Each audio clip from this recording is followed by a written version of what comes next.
오늘 우리에게 주신 거룩한 말씀은 구약성경 이사야 40장 1절로 11절 말씀입니다. 이사야 40장 1절로 11절 말씀을 받들어 읽을 때에 거룩하신 하나님의 음성을 들으시기를 간절히 기원합니다. 너희 하나님이 이르시되 너희는 위로하라, 내 백성을 위로하라. 너희는 예루살렘의 마음에 닿도록 말하며 그곳에게 외치라. 그의 노역의 때가 끝났고 그 죄악이 사함을 받았느니라. 그의 모든 죄로 말미암아 여호와의 손에서 벌을 배나 받았느니라 할지니라 하시니라. 외치는 자의 소리여 이르되 너희는 광야에서 여호와의 길을 예비하라. 사막에서 우리 하나님의 대로를 평탄케 하라. 골짜기마다 도두어지며 산마다 언덕마다 낮아지며 고르지 아니한 곳이 평탄하게 되며 험한 곳이 평지가 될 것이요 여호와의 영광이 나타나고 모든 육체가 그것을 함께 보리라. 이는 여호와의 입이 말씀하셨느니라. 말하는 자의 소리여 이르되 외치라. 대답하되 내가 무엇이라 외치리까 하니 이르되 모든 육체는 풀이요 그의 모든 아름다움은 들의 꽃과 같으니 풀은 마르고 꽃이 시듬은 여호와의 기운이 그 위에 불미라. 이 백성은 실로 풀이로다. 풀은 마르고 꽃은 시드나 우리 하나님의 말씀은 영원히 서리라 하라. 아름다운 소식을 시온에 전하는 자여 너는 높은 산에 오르라. 아름다운 소식을 예루살렘에 전하는 자여 너는 힘써 소리를 높이라. 두려워하지 말고 소리를 높여 유다의 성읍들에게 이르기를 너희 하나님을 보라 하라. 보라, 주 여호와께서 장차 강한 자로 임하실 것이요 친히 그의 팔로 다스리실 것이라.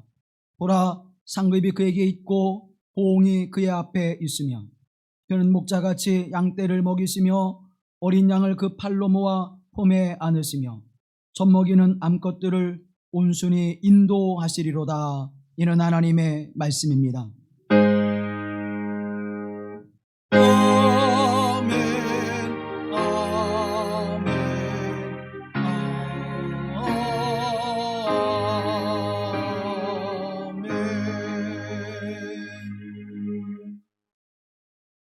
우리 주 예수 그리스도의 은혜와 평강이 우리 가운데 함께 하시기를 기원합니다. 아무리 어둠이 짙어도 또 수천 년의 삶 속에 주어지는 어둠이 깃들어져 있어도 작은 불빛 하나가 세상을 밝히 비추게 되어집니다. 우리의 인생도 마찬가지죠. 어둠의 그림자가 우리에게 짙게 드리워져 있어 늘 어둠이 우리를 따라다녀도 우리가 빛 가운데로 행하면 그 어둠은 어느 순간인가 사라져버리고 맙니다. 그런데 우리는 늘 어둡다 말하고 인생은 왜 이렇게 어둠 속에 지나가느냐라고 우리는 탄식하면서 좌절하기도 하고 절망하기도 합니다. 빛으로 오신 예수 그리스도가 우리의 인생을 비추시고 우리의 가정을 비추고 우리의 교회 공동체와 이 나라 이 민족을 비추며 인류를 향하신 하나님의 구원의 거룩한 빛이 가득한 삶이 되어지고 시대가 되어지기를 간절히 소망합니다. 사하라 사막의 수도자로 불리는 사를드 푸코라고 하는 분이 있습니다. 이분은 귀족 가문의 출신으로서 이제 사관생도로서의 삶을 살아가는 전도 유망한 청년이었습니다. 그리고 마음껏 자신의 젊음을 만끽하며 살아가는 젊은이였습니다.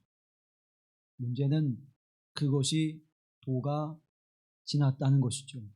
사치와 방탕하는 것, 그것을 너무나 즐겨했기에 사관생도로 살아가면서도 그의 생활기록부에 이렇게 기록될 정도로 그의 삶은 대단히 방탕한 삶이었습니다.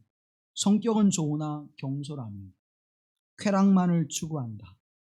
종종 행실이 좋지 못하여 벌로 휴가를 금한다.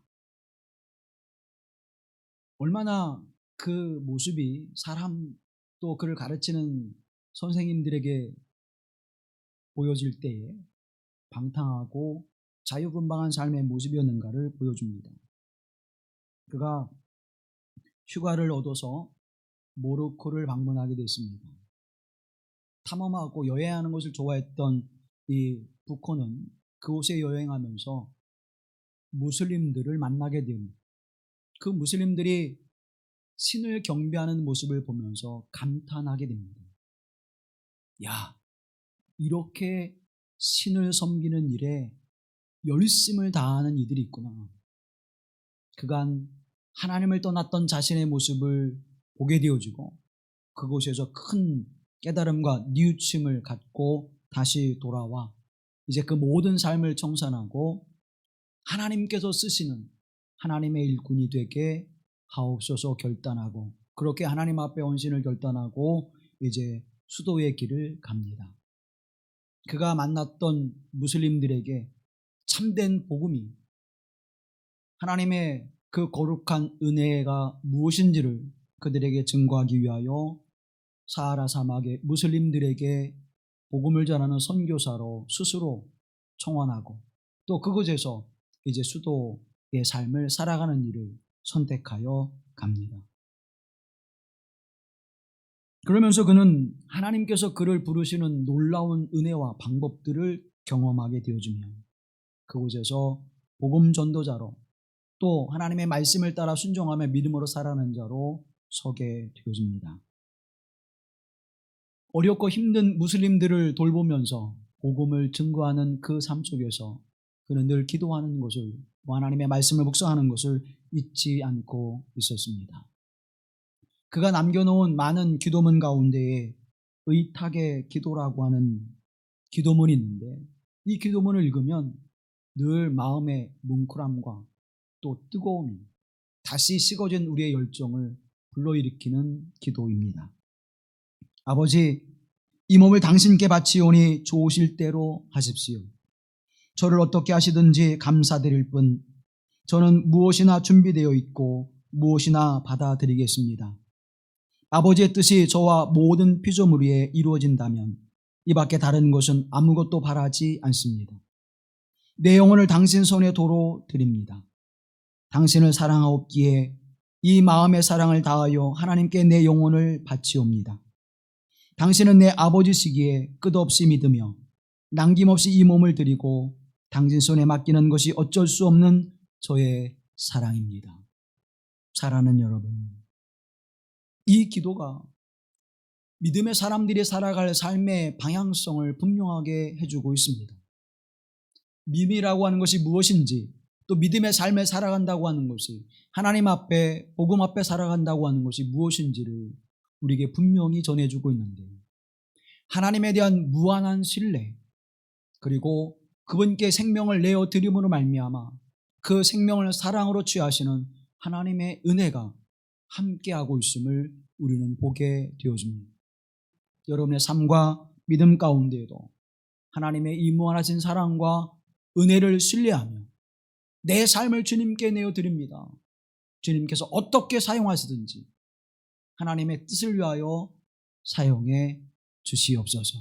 그것이 하나님의 사랑에 대한 나의 어쩔 수 없는 사랑입니다. 사랑하는 여러분, 하나님을 사랑하십니까?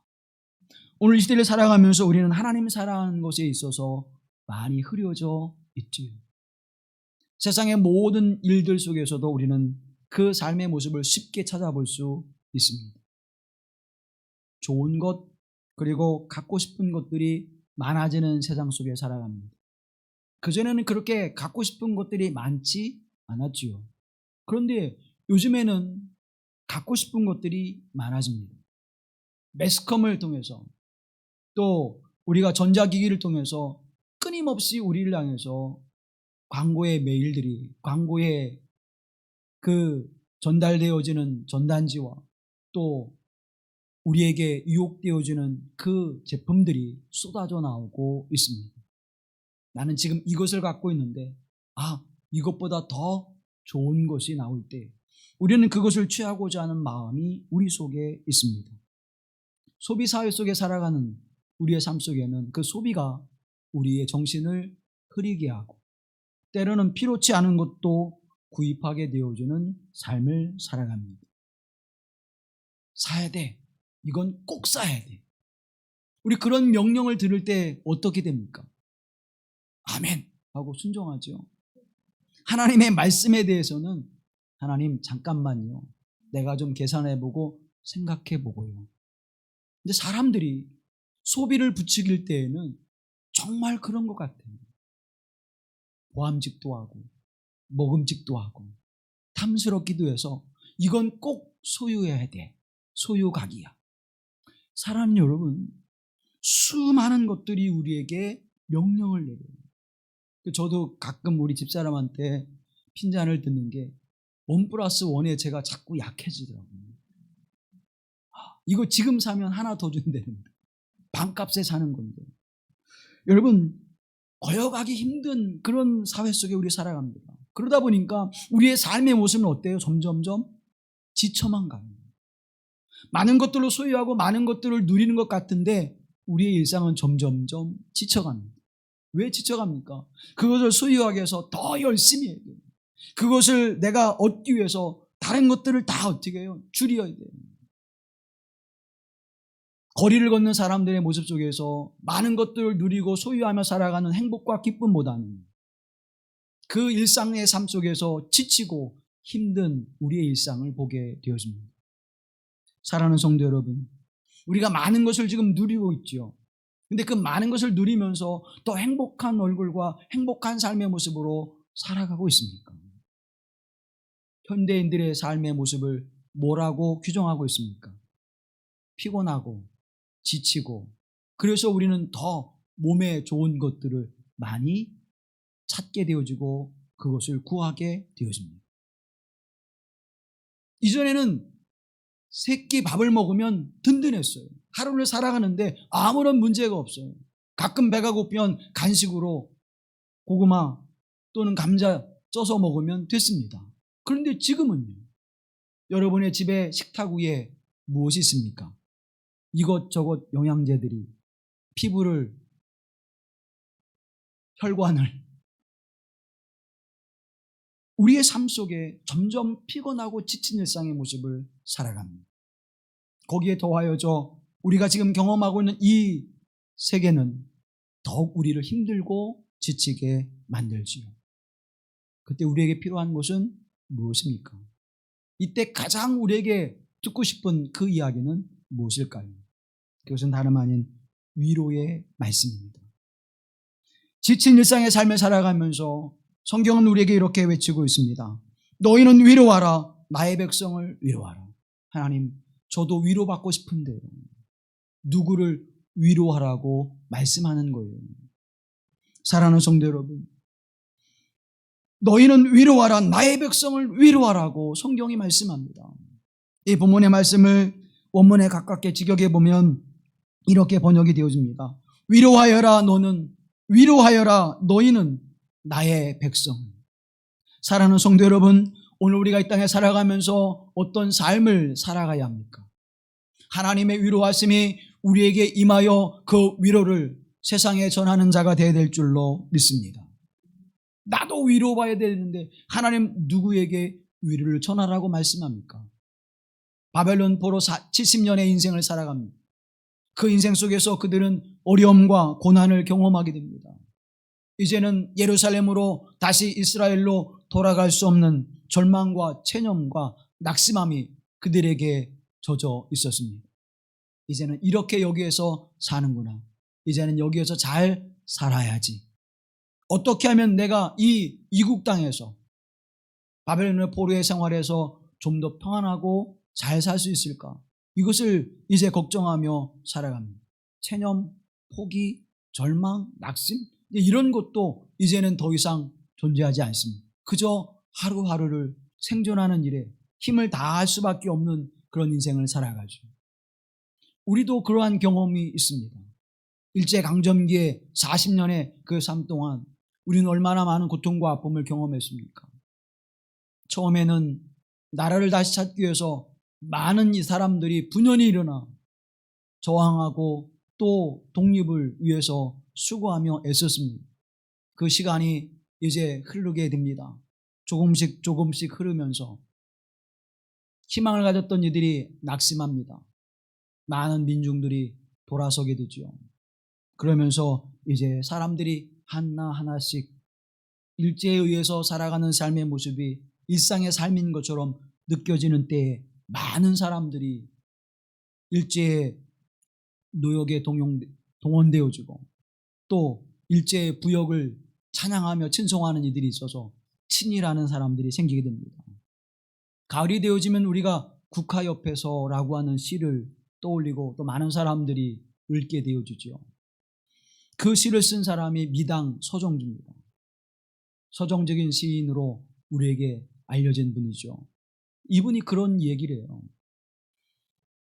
이제 태평양 전쟁을 치르면서 한국의 조선의 청년들, 당신들이 나가서 이 해방전쟁에 참여해야 된다. 그러면서 이제 조선의 청년들을 격려하고 그들을 독려하고 전쟁을 선동하고 미화하는 일에 앞장섭니다. 그래서 친일 대표적인 시인으로 이제 서정주 시인을 들지요. 그가 당신은 친일한 사람이 아닙니까? 부끄럽지 않습니까? 그렇게 사람들이 이야기할 때 그분이 이런 말을 했습니다. 해방이 이렇게 빨리 될 줄을 미처 몰랐습니다. 해방이 될 줄을 몰랐다는 거예요. 그래서 그냥 거기에서 내가 살 수 있는 방법, 내가 가지고 있는 재능으로 친일하고 그들을 미화하면 평안하게 살 수 있었고 또 글을 쓰면서 마음껏 제한받지 않고 살 수 있었기에 그 길을 선택했다고 그는 이야기합니다. 사랑하는 성도 여러분, 이제는 그렇게 살아갈 수밖에 없는 삶 속에서 그것에서 해방되어진 역사, 위로하여라 너는 내 백성을 선포하게 하시는 하나님의 음성이 들릴 때에 이제는 그 억압과 압제 속에서 해방되어지는, 이제 다시 고향으로 돌아가는, 고국으로 돌아가게 되어지는, 그것이 선포되어지는 희망의 역사를 그들은 얼마나 기다리고 얼마나 간절히 사모했겠습니까? 그런데 무엇을 위로하라는 것입니까? 여전히 바벨론 포로로 있습니다. 여전히 그 상황은 변하지 않았습니다. 우리의 힘으로는 해방의 역사를 이룰 수 있는 어떠한 힘도 능력도 또 그러한 방법도 없습니다. 그런데 위로하라고 말씀합니다. 오늘 본문의 말씀해 보면 위로의 근거를 이렇게 들고 있습니다. 2절 말씀에 노역의 때가 끝났고 그 죄악이 사함을 받았느니라. 그의 모든 죄로 말미암아 여호와의 손에서 벌을 배나 받았느니라. 이제 그들이 행한 잘못에 대하여 믿음 없는 삶의 모습을 통해서 하나님의 말씀을 불순종하고 거역했던 삶의 그 책임을 물었던 시간이 지났다는 것입니다. 이제는 끝났어. 내가 잘못한 것에 대해서 책임을 다 했어. 이제는 너는 그것에 대한 벌을 충분히 받았어. 그 형벌을 너는 충분히 받았어. 이제는 자유함을 얻어도 돼 라고 말씀합니다.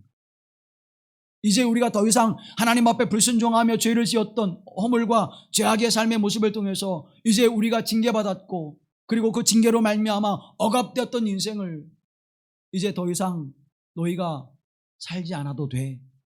이제 마음껏 자유롭게 그 삶을 살아가라고 우리에게 말씀을 선포해 주시는 것입니다. 이사야서 40장 이후로 이제 그 마지막 장까지는 이스라엘 백성들이 바벨론 포로의 삶의 모습에서 왜 죄를 지었는지 또 왜 그 징벌을 받고 있는지 그것에 대해서 39장까지 말씀해 주고 있고 40장으로부터는 이제 그 모든 때가 지나가고 다시 새로운 시대, 새로운 역사가 선포되어지는 말씀의 그 첫 번에 있는 것입니다. 그 첫 번째 말씀이 너의 모든 형벌의 때가 지나갔다. 너의 모든 형벌을 다 받아서 이제는 그 죄를 물을 어떠한 것도 없다라고 선언해주고 있는 것입니다. 뿐만 아니라 그 선언하시는 하나님이 그들에게 직접 찾아오셔서 그들의 삶의 문제를 해결해 주시고 그들이 나아가야 될 길을 열어주시는 하나님, 우리의 목자가 되어주셔서 그 양떼를 이끌고 푸른 초장 맑은 시냇가로 인도하시는 하나님 되심을 선언하고 있는 것입니다. 이제 더 이상 절망의 시면에서 이제 더 이상 고통의 심연 속에서 아파하거나 상한 갈대와 같이 고통스러운 인생을 살아가는 것이 아니라 이제는 꺼져가는 등불도 다시 키우시고 상한 갈대를 치유하시고 회복해 주셔서 다시 강건하게 서게 하시는 하나님의 은총과 그 역사가 선포되어지고 시작되어짐을 선언하라고 말씀합니다. 그래서 오늘 본문의 말씀에 보면 유독이 외치라 외치라 외치라고 하는 말씀이 많이 나오죠. 큰 소리로 외치라는 것입니다. 무엇을요? 위로를, 무엇을요? 희망을. 사랑하는 성도 여러분, 우리 인생 가운데 깊게 드리워진 어둠이 있다면 하나님의 거룩한 말씀을 통하여 밝은 빛을 비추시는 말씀의 빛이 여러분에게 임하여 하나님의 생명과 희망과 평화를 노래하게 하시는 복된 은총의 자리로 나아가기를 주님의 이름으로 권면합니다. 무엇을 위로하라는 것입니까? 사랑하는 성도 여러분, 무엇이 우리에게 가서 외치라는 것입니까? 오늘 본문의 말씀 3절로 5절 말씀해 보면 이렇게 외치라고 말씀합니다. 외치는 자의 소리여 이르되 너희는 광야에서 여호와의 길을 예비하라. 사막에서 우리 하나님의 대로를 평탄케 하라. 골짜기마다 도두어지며 산마다 언덕마다 낮아지며 고르지 아니한 곳이 평탄하게 되며 험한 곳이 평지가 될 것이요 여호와의 영광이 나타나고 모든 육체가 그것을 함께 보리라. 이는 여호와의 입이 말씀하셨느니라. 사랑하는 성도 여러분, 우리의 인생의 골짜기가, 우리의 인생의 그 높고 힘겨운 산이 이제는 하나님께서 그것을 돋우시고 다시 그것을 평탄케 하셔서 이제는 하나님의 영광이 나타나게 하시는 복된 은혜의 삶을 너희가 보리라. 5절 하반절 말씀해 보면 여호와의 영광이 나타나고 모든 육체가 그것을 보리라고 말씀합니다. 그저 말로 선포되어지는 것이 아니라, 그저 언약으로만 우리에게 주어지는 것이 아니라 그 말씀이 실제로 하나님이 그 일을 행하심으로 말미암아 높은 우리의 인생의 고난의 일들이 낮아지게 하시고 깊은 골짜기의 신음과 아픔이 이제는 하나님의 은혜로 덮여지게 하셔서 평탄케 하시는 거룩한 길을 걷게 하신 하나님의 은혜가 임할 것이며 그 일을 여호와 하나님이 행하리라고 말씀합니다. 사랑하는 성도 여러분, 하나님의 말씀이 우리의 위로와 희망이 되는 이유가 바로 여기에 있습니다. 하나님의 말씀은 말로 끝나지 않은 것입니다.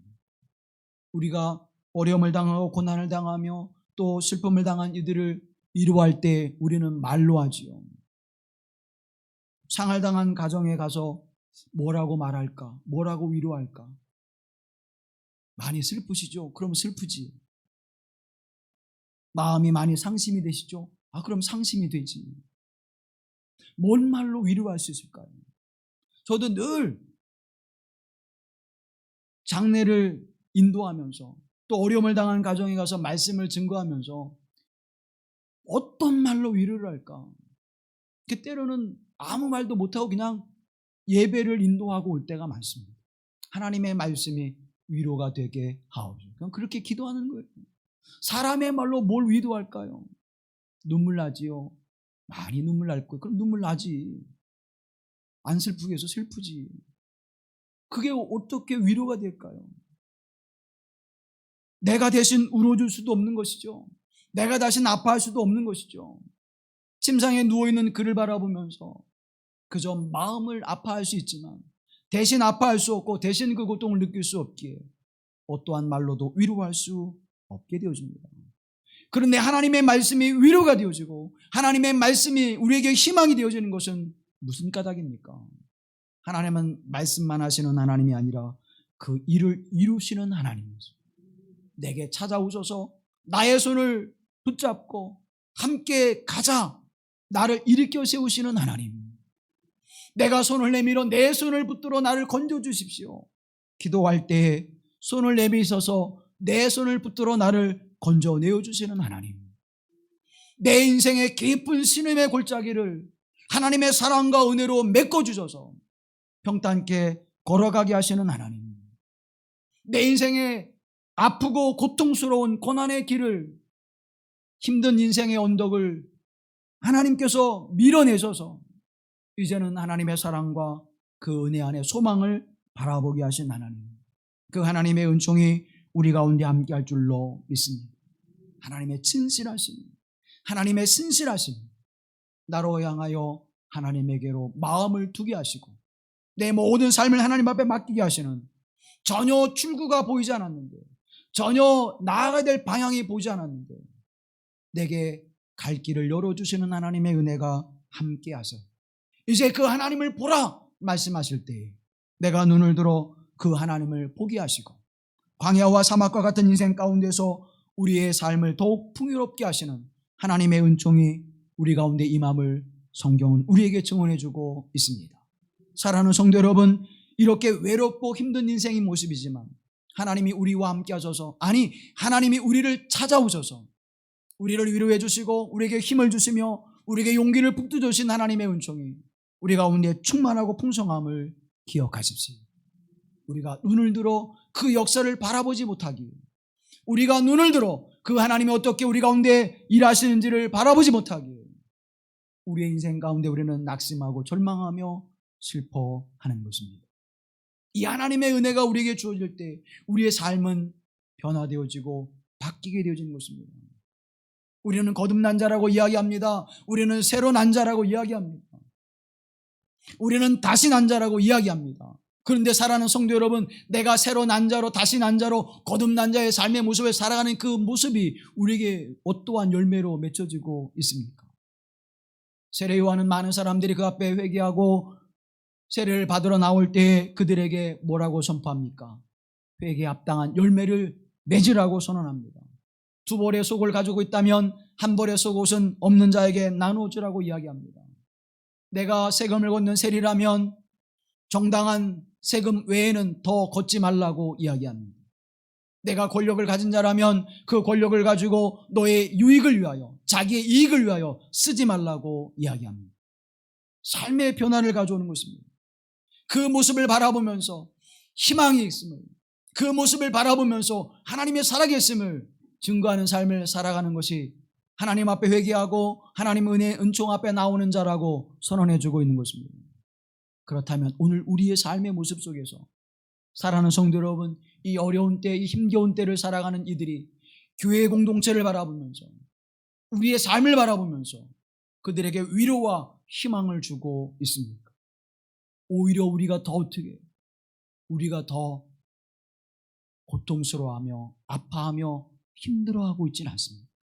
하나님이 없는 것처럼, 하나님이 없는 것처럼 슬퍼하는 거예요. 하나님이 없는 것처럼 애통해하고 있지는 않습니까? 살아계신 하나님, 역사하신 하나님, 우리 가운데 함께하신 하나님이라고 말하면서 세상 사람들이 깊은 절망과 좌절과 낙심 속에 있을 때 우리는 그들에게 무엇을 주고 있습니까? 그들에게 위로를 주고 있습니까? 그들에게 희망이 있음을 선언해주고 있습니까? 이 아픔과 고통을 견뎌낼 수 있는 위로가 살아계신 하나님에게 있습니다. 나를 보세요. 나를 보세요.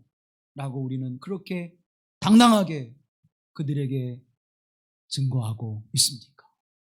사랑하는 여러분, 하나님의 위로가 진실되어지니, 하나님의 위로가 그저 말뿐이 아니고 나의 삶 속에 위로가 되어지고 힘이 되어져 이 어둠 속에서, 이 질고의 인생 속에서 희망을 말하게 하고 하나님의 영광을 나타나게 하시는 복되신 은총, 하나님 여호와의 영광이 나타나리라 말씀하셨잖아요.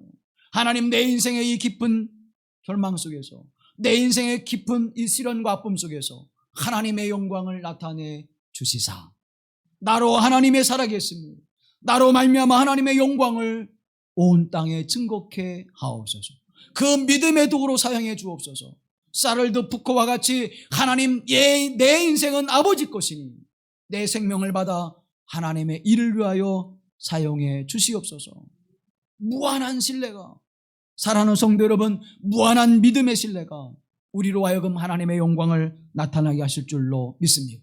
그러면 그 위로하심의 근거가 무엇입니까? 오늘 본문의 말씀을 바라보면 하나님의 말씀이라고 우리에게 증언해 주고 있습니다. 영원히 시들지 않는 하나님의 말씀. 풀은 마르고 꽃은 시듦과 같이 세상의 것들은 그렇게 사라져버릴 수밖에 없지만 하나님의 말씀은 영원히 서리라. 이 하나님의 말씀이 우리에게 위로가 되고 희망이 되는 것은 그 말씀이 영원한 것이 되어 그 말씀이 반드시 성취되는 하나님의 말씀이 되는 줄로 믿습니다. 그 말씀을 선포하신 하나님은 어떤 하나님이십니까? 그 하나님은 온 땅과 하늘을 창조하신 하나님이십니다. 사람이 만들어 우상으로 세워진 그러한 존재가 아니라는 것입니다. 이사야서 44장의 말씀을 바라보면 이스라엘 왕인 여호와 이스라엘 구원자인 만군의 여호와가 이같이 말하노라. 나는 처음이요 나는 마지막이라. 나 외 다른 신이 없느니라. 나 외 다른 신이 없느니라. 참신, 우리를 사랑하시며 우리를 그렇게 애틋하게 바라보시는, 긍휼과 자비하심의 눈빛으로 바라보시는 하나님, 무한한 인생 가운데 기다리고 또 기다리시는 하나님, 그 하나님이 우리에게 말씀을 선포하실 뿐만 아니라 우리를 찾아와 주셔서 우리로 하나님의 영원하신 희망 가운데, 그 생명 가운데 살아가게 하시는 하나님 되심을 믿습니다. 사랑하는 여러분, 하나님은 우리를 향해 다가오시는 것입니다. 내가 하나님에게로 향하는 것이 아니라 하나님이 우리 곁에 다가오셨습니다.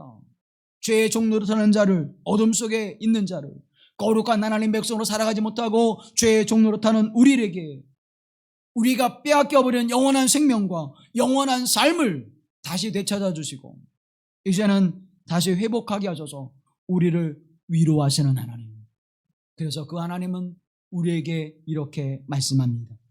피곤한 사람에게 힘을 주시며 기운을 잃은 사람에게 기력을 주시는 분이시다. 비록 젊은이들이 피곤하여 지치고 장정들이 맥없이 비틀거려도 오직 주를 소망으로 삼는 사람은 새 힘을 얻으리니 독수리가 날개치며 솟아오르듯 올라갈 것이요 뛰어도 지치지 않으며 걸어도 피곤치 아니하리로다. 이 힘을 주신 하나님, 여호와 하나님의 힘과 능력이 오늘 내게 임하여 그 거룩한 삶을 살아가게 하신 하나님의 은총이 우리 가운데 함께 하심을 간절히 요청하십시오. 하나님께 구원이 있음을, 하나님께 희망이 있음을, 하나님께 위로와 생명에 다시 살아나는 은혜가 있음을 하나님 앞에 간절히 요청하십시오. 그러면 그 하나님은 우리에게 그 은혜를 흘려주실 줄로 믿습니다. 힘이 없는 자에겐 힘을 주실 것이고 위로를 받기를 원하는 이들에게는 하나님의 따스한 사랑의 마음으로 그를 품어 안아주실 것입니다. 목자가 어린 양을 품에 안듯이 우리를 품에 안아주셔서 우리를 회복하게 하시고 우리를 새롭게 하시며 우리로 삶의 소망을 갖게 하시는 복되신 은혜가 임하게 되어질 것입니다. 하나님으로부터 언제나 이 은혜가 흘러나올 것임을 성경은 우리에게 선언해주고 있습니다. 설교의 제왕으로 알려지는 찰스 스펄전 목사님은 그의 글에서 이렇게 고백합니다. 하나님은 하나님이시니 그가 우리의 모든 환난과 눈물을 보고 들으신다. 그러니 내 영혼아 어떤 고통 가운데서도 하나님의 모든 것을 영원히 다스리신다는 사실을 잊지 말아라. 사망도 두려워하고 사단의 공격도 두려워하지 말아라. 하나님은 그를 신뢰하는 자들을 보호하시나니 내 영혼아 어떤 고통 가운데서도 하나님이 모든 것을 영원히 다스리신다는 사실을 잊지 말아라. 이 생의 긴긴 슬픈 밤을 보상해 주시려고 하나님이 우리에게 평강과 기쁨을 주실 것이다. 그러니 내 영혼아 어떤 고통 가운데서도 하나님이 모든 것을 영원히 다스리신다는 사실을 잊지 말아라. 이 믿음이, 스폴전 목사님이 가졌던 그 믿음이 아들 이삭을 하나님 앞에 드림으로 그 아들 이삭을 다시 살려내실 것을 확실히 믿고 하나님 앞에 드렸던 아브라함의 믿음처럼 여러분의 인생과 삶을 하나님 앞에 믿음으로 드림으로 말미암아 하나님이 회복해 주시고 새롭게 하시고 다시 든든히 세우신 하나님의 은총이 함께 하시길 주님의 이름으로 기원합니다. 그 하나님은 영원하신 하나님이요 그 하나님은 우리에게 사랑과 자비를 끊임없이 베푸시며 무한히 베푸시는 하나님이시기에 그 하나님께 요청하면 그 하나님의 그 은혜를 베풀어 주시리라고 약속해 주고 있습니다. 오늘 본문의 말씀 6절과 8절 말씀에 보면 모든 육체는 풀이요 그의 모든 아름다움은 들의 꽃과 같으니 풀은 마르고 꽃이 시듬은 여호와의 기운이 그 위에 불미라. 이 백성은 실로 풀이로다. 풀은 마르고 꽃은 시드나 우리 하나님의 말씀은 영원히 서리라. 우리 하나님의 말씀은 영원히 서리라고 말씀합니다. 그래서 그 어떠한 삶의 여정 속에서도 우리를 온전하게 세우시는 하나님, 그 거룩하신 하나님의 은총이 우리에게 선포되었습니다. 여러분에게 하나님의 거룩한 말씀이, 위로의 말씀이, 생명의 말씀이, 구원의 말씀이 여러분에게 선포되어졌습니다. 이 말씀은 영원한 말씀이 되어져 반드시 성취될 줄로 믿습니다. 이 말씀은 우리에게 분명히 이루어져 우리에게 유익이 되어지고 복이 되게 하실 줄로 믿습니다. 에베소서 2장에 있는 말씀과 같이 우리를 왜 부르셨습니까? 우리에게 신령한 복을 주시기 위하여 하나님은 우리를 부르셨다고 말씀하고 있습니다.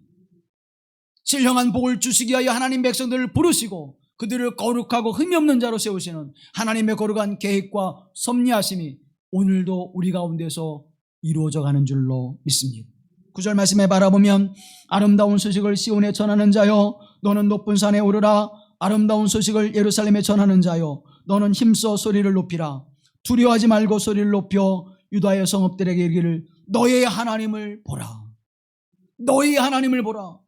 너의 하나님이 너를 다시 세울 것이고 너희 하나님이 너를 회복해 주실 것이고 너희 하나님이 너에게 영원한 생명을 주실 것이고 너희 하나님이 너에게 새 하늘과 새 땅을 주리라고 선언하고 계시는 것입니다. 표준 세번역에는 여기에 너희 하나님이 계신다라고 번역하고 있습니다. 사랑하는 성도 여러분, 우리가 고통과 아픔을 당하는 자리, 우리가 슬픔과 좌절과 절망을 경험하는 자리, 그 자리에 하나님이 함께 하신다는 것입니다. 여러분의 눈물 흘리는 자리에 하나님이 함께 하십니다. 깊은 절망과 좌절을 경험하는 자리에 하나님이 함께 하십니다. 너희 하나님이 여기 계신다. 너희 하나님은 너희와 함께 하신다. 사랑하는 성도 여러분, 아무리 강하고 담대한 어둠의 역사가 있을지라도 아무리 강대한 바벨론일지라도 하나님의 손에 들려지게 되어지면 그들은 무너지게 될 수밖에 없는 것입니다. 그들이 다시 이제 돌아와 하나님의 영화로움과 거룩한 은총을 이루게 하신 하나님, 그 복되신 하나님의 은총을 누리게 하신 하나님, 포로에서 자유케 된 역사는 그들의 힘과 재능과 지략과 능력이 아니라 하나님의 은혜에서 이루어진 줄로 믿습니다. 우리의 삶의 희망은 바로 여기에 있는 것입니다. 하나님이 우리와 함께 하셔서 임마누엘 하시는 하나님, 하나님의 성령을 보내주셔서 그 하나님의 성령을 위로자로 부르게 하시고 우리를 위로하시는 거룩하신 하나님, 내가 보지 못했던 것을 보게 하신 하나님, 하나님이 여기에 계십니다. 사랑하는 성도 여러분, 이 거룩하신 하나님의 은혜가 여러분의 믿음의 고백이 되어지기를 주님의 이름으로 기원합니다. 여기 하나님이 계십니다. 내 삶의 자리입니다. 그것이 이웃에게 복음이 되어지고 그것이 나아가 증거하는 하나님의 거룩한 은혜가 되어지고 세상을 향해서 내가 담대히 외칠 수 있는 복음이 되어지는 것입니다. 하나님 앞에서 울다라고 하는 책으로 번역되어진 제럴드 시처의 책이 있습니다. 자기의 이야기를 이제 쓴 책인데요. 그는 종교와 철학을 가르치는 교수로서 행복한 삶을 살았습니다. 그의 사랑하는 어머니와 아내 그리고 네 딸과 함께 3대가 행복한 삶을 하나님 안에서 살아갑니다. 우리가 늘 그러하듯이 가족과 함께 여행하는 것이 굉장히 즐겁지요. 3대가 차를 타고 함께 여행을 갑니다. 행복한 시간들, 마음속에 담아두고 기억하는 순간들이었습니다. 근데 그 여행 도중에 모퉁이를 두는 순간 만취하여서 운전하는 운전자의 트럭과 접촉사고가 아닌 충돌사고를 내게 되었습니다. 만취한 운전자가 중앙선을 넘어서 트럭을 이끌고 그 밴을 충돌하여서 그 자리에서 사랑하는 어머니와 아내와 그리고 4살 난 딸을 하나님의 품에 보내드리는 비극적 사고를 맞이합니다. 그 장례를 어떻게 치르는지 모르고 남아있는 세 딸의 병간호를 위하여 정신없는 시간을 보냅니다. 슬퍼할 겨를도 없이 살아남은 세 딸을 위하여 그의 온 마음과 그의 온 힘을 다해서 그 딸들의 회복을 위하여 치료하는 일에 온전히 그의 인생을 쏟아부으며 살아갑니다. 하나님을 섬기고 믿었던 그 신앙의 모습도, 어렵고 힘들 때에 하나님을 찬양하며 기도했던 그 순간도 그에게는 어떠한 위로와 힘이 되지 못했습니다. 이제 하나님도 찾지 않아요. 기도하는 일도 그에게 없어졌습니다. 사람들이 와서 위로의 말을 전하면 상처에 소금을 뿌리듯 더 아프고 고통스러운 시간들을 그렇게 하루하루 보냅니다. 이제는 모든 것에 있어서 무신론의 경지에 이르게 되죠. 모든 인생이 원망과 불평의 인생이 되었습니다. 어느 날 지치고 힘든 가운데 침대에 누워 잠시 쉼을 청합니다.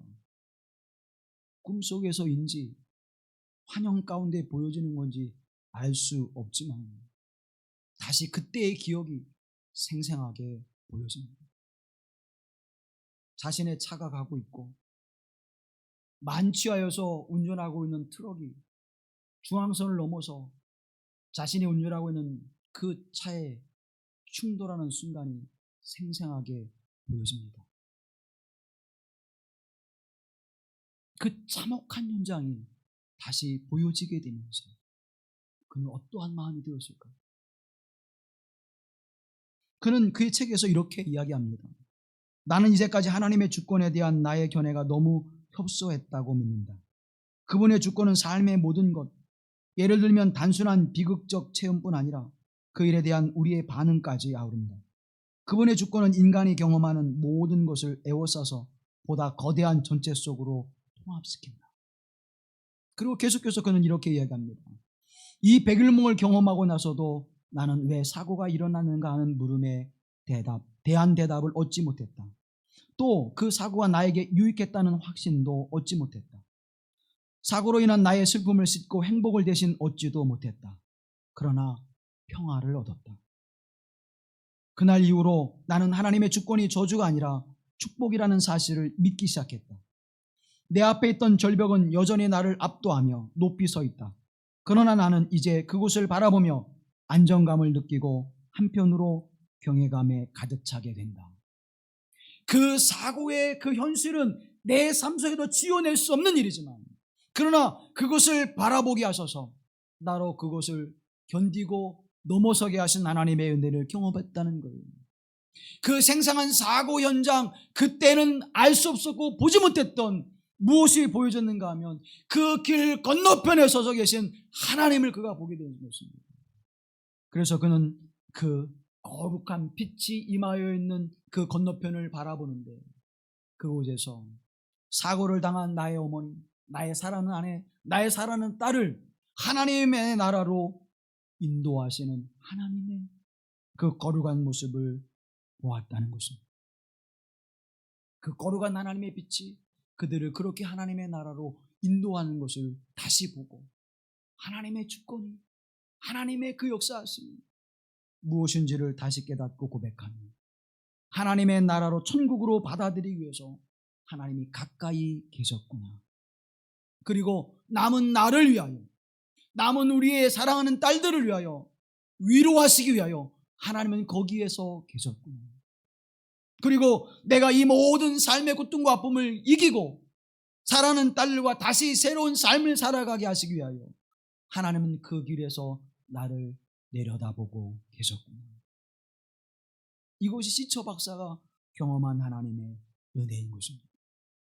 사랑하는 성도 여러분, 알고 보니 나의 하나님이 나의 아픔 가운데, 나의 하나님이 나의 절망 가운데, 나의 하나님이 나의 슬픔 가운데 함께 하셔서 나로 그 슬픔을 견디게 하시고 나로 그 아픔을 견뎌내게 하시고 나로 그 절망을 딛고 일어나 희망을 가지고 새로운 삶을 소망하게 하시는 하나님의 은혜가 있었음을 고백하고 있는 것입니다. 하나님이 나와 함께 하셨고 하나님이 내 곁에 계셨고, 사랑하는 성도 여러분, 여기에 계신 하나님, 너희 하나님을 보라 말씀하실 때 그 하나님을 바라볼 수 있게 되길 주님의 이름으로 기원합니다.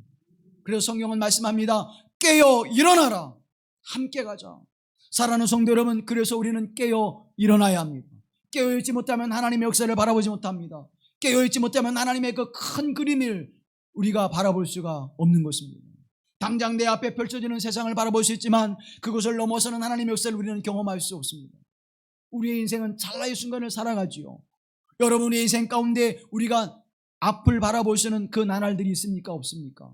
우리는 한순간도 우리의 앞을 바라보며 살아갈 수가 없는 존재입니다.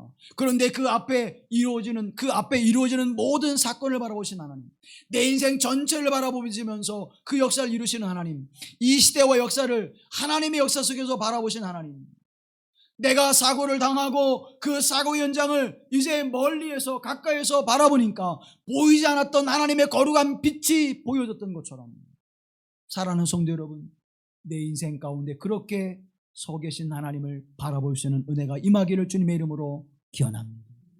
그 은혜를 바라볼 수 있는, 그 주어지는 사건들을 바라보면서 하나하나의 사건에 매달려 있는 것이 아니라 그 사건들을 넘어서서 하나님의 큰 빛으로 나의 삶을 어떻게 이끌어 가시는지 그 큰 그림을 볼 수 있는 믿음의 눈이 하나님의 말씀을 통하여 열려지기를 주님의 이름으로 기원합니다. 기도하는 자에게 그 길을 열어 주시는 거예요. 깨어 나와 함께 기도하자. 한시도 나와 함께 기도하지 못하느냐? 사랑하는 성도 여러분, 기도하여 깨어있지 못한 이들은 일어나서 보라 할 때 무엇을 보았습니까? 그들은 로마의 병정을 보았습니다. 배신하는 가룟 유다를 바라보았습니다. 재판을 받으시기 위해서 끌려가시는 예수님을 바라보았습니다. 그랬더니 그들의 마음속에 무엇이 생겼습니까? 두려움이 생겼습니다. 그들의 마음속에 무엇이 생겼습니까? 예수님을 부인하는 생각이 그들의 마음을 사로잡았습니다. 그들에게 무엇이 생겼습니까? 믿음에서 떠나는 삶의 모습이 생겼습니다. 그러나 하나님, 기도하는 그 삶의 모습 속에서는 무엇을 바라보았습니까? 일어나 함께 가자. 보라! 하나님의 역사가 지금 이루어진다. 내가 십자가를 짊어지고 인류를 구원하신 하나님의 기쁘신 뜻을 이루어지는 일이 시작이 되어진다. 나로 두렵지 않게 하시고, 나로 근심하지 않게 하시고, 나로 심히 괴롭게 하지 않게 하시고, 이제 그 모든 것을 평안으로 받아들이게 하시는 하나님의 은혜가 예수 그리스도에게 함께했던 것처럼 오늘 저와 여러분에게도 그 하나님의 은혜가 함께 하시길 주님의 이름으로 기원합니다. 오늘 우리는 종교개혁주의를 맞이하고 있습니다. 종교개혁을 위하여 분연히 일어섰던 많은 사람들이 그들에게 이단으로 몰려 죽음을 당하면서도 그 하나님의 말씀을 붙들었던 그 담대함과 그 용기는 어디에 있었습니까? 살아계신 하나님, 하나님의 영원한 말씀이 그들을 그렇게 세운 줄로 믿습니다. 하루는 마틴 루터가 지치고 힘들어서 그를 위협하는 살아의 위협들이 곧 도처도처에서 일어날 때 낙심해서 그는 실망해 있었습니다. 무기력하게 있었어요. 이제 정신적으로 문제가 생길 정도로 글을 쓰면서 사단이 보여서 임급병을 집어던지고 펜을 집어던지면서 책을 집어던지는 일이 계속해서 일어나게 됩니다.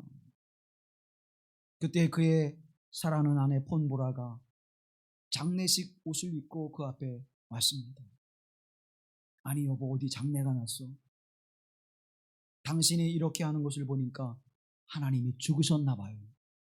하나님 장례식에 참여하려고. 그 순간 마르틴 루터는 그의 영혼을 깨우는 놀라운 경험을 하게 되었습니다.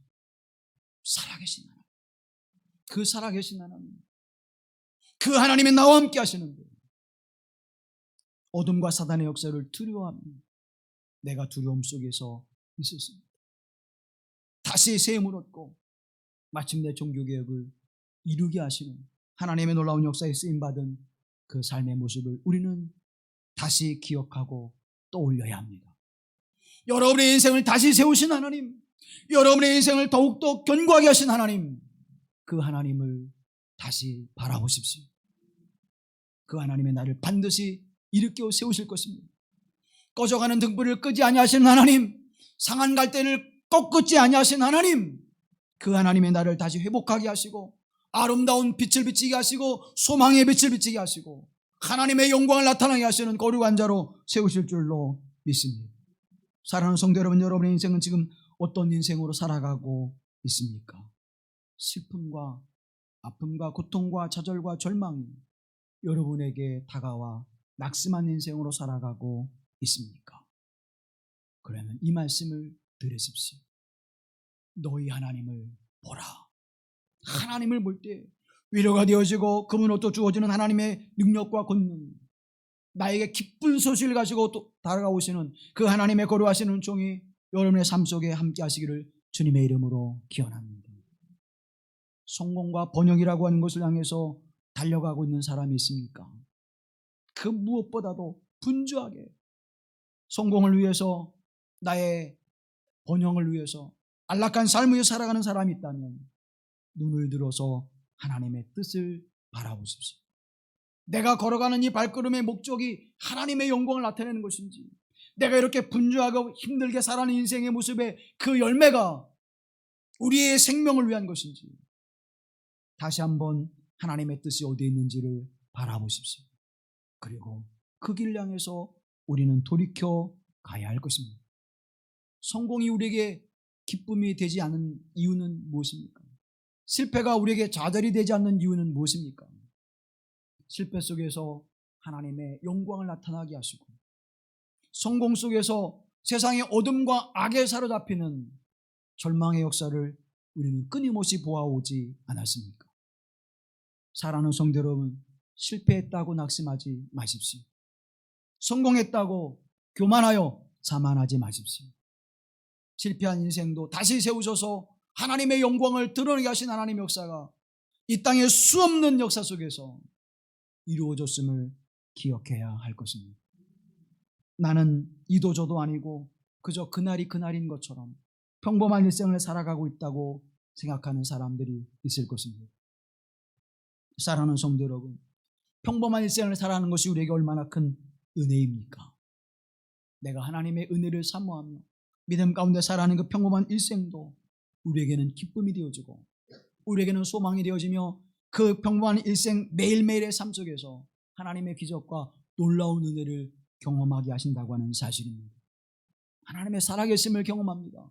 하나님의 살아계심의 그 은총을 우리는 바라보며 살아가게 하신 하나님의 은총. 그래서 성경은 우리에게 말씀합니다. 아름다운 소식을 전하는 자의 발이 아름답다고 증언해주고 있습니다. 이 하나님의 은혜, 이 거룩하신 하나님의 은총, 여기에 나와 함께 하신 하나님으로 말미암아 내 실패한 인생도 다시 회복하게 하시고, 내 슬픔과 좌절과 절망도 다시 딛고 일어나 하나님의 영화로움을 드러내게 하셔서 이제는 보이지 않는 것을 보게 하시고 내가 볼 수 없는 큰 그림을 보게 하셔서 위로하시는 하나님, 우리에게 소망을 주신 하나님, 그 하나님을 바라볼 수 있는 사랑하는 여러분의 삶이 되기를 주님의 이름으로 기원합니다. 광야의 인생과 사막과 같은 삶의 모습일지라도 하나님은 그 광야에서 아름다운 꽃을 피우게 하시고, 사막과 같은 인생 속에서도 생명의 생수가 흐르게 하시는 하나님의 거룩한 은총이 함께할 줄로 믿습니다. 하나님을 바라보십시오. 하나님을 바라보십시오. 그 하나님의 임재 가운데 이 놀라운 믿음의 역사가 이루어질 것입니다. 하나님의 임재 가운데 이 놀라운 역사가 우리 가운데 임하게 될 것입니다. 오늘 그 믿음 안에서는 하나님의 사람들이 되어지고, 내가 위로를 경험할 뿐만 아니라 나아가 이 위로를 주신 하나님을 선포하며 외치는 자의 소리가 되기를 주님의 이름으로 간절히 기원합니다. 자비로우신 아버지 하나님, 때로는 어둠에 짙게 드리워진 그림자가, 때로는 우리 인생 가운데 넘어설 수 없어 낙심하여 실망하고 있을 때에 우리에게 찾아오셔서 목자가 되어주시고 큰 권능과 능력으로 우리를 끌어안으실 뿐만 아니라 위로하시고 쇠임을 주시는 하나님의 은혜가 임하게 하옵소서. 그 거룩하신 하나님의 은총이 나에게 새로운 희망과 꿈을 꾸게 하시고, 위로하신 하나님의 은혜를 통하여 쇠임을 얻게 하셔서 하나님 새로운 인생의 삶을 펼쳐나가게 하시는 복된 여정이 되게 하옵소서. 하나님이 우리와 함께 하셔서, 하나님이 여기에 나와 함께 계셔서 그 거룩한 역사를 이루실 줄로 믿사오니, 일어나 주님과 함께 가는 자가 되게 하여 주시옵소서. 십자가의 고난도 넘어서게 하시고 이제 부활의 영광과 하나님의 역사를 경험하게 하시는 복되신 은총이 주님과 함께 할 때에 이루어질 줄로 믿습니다. 일어나 나와 함께 가자 말씀하실 때에 함께 걸어가는 자가 되게 하시고 함께 동행하는 자가 되게 하시고 우리를 찾아와 주셔서 내 손을 붙드시는, 하나님의 손을 굳게 붙잡는 주의 백성들이 되게 하여 주옵소서. 어떤 어려움과 고난과 일감과 시련이 다가올지라도, 사단의 역사와 거짓된 것과 악한 것이 우리에게 주어질지라도 하나님은 그곳에서 반드시 승리하게 하시고 하나님의 영광을 나타나게 하실 줄로 믿습니다. 그 주님과 더불어 승령가를 부르며 행진하는 주의 백성 되게 하옵소서. 우리를 구속하신 예수 그리스도의 이름으로 간절히 기도하옵나이다. 아멘.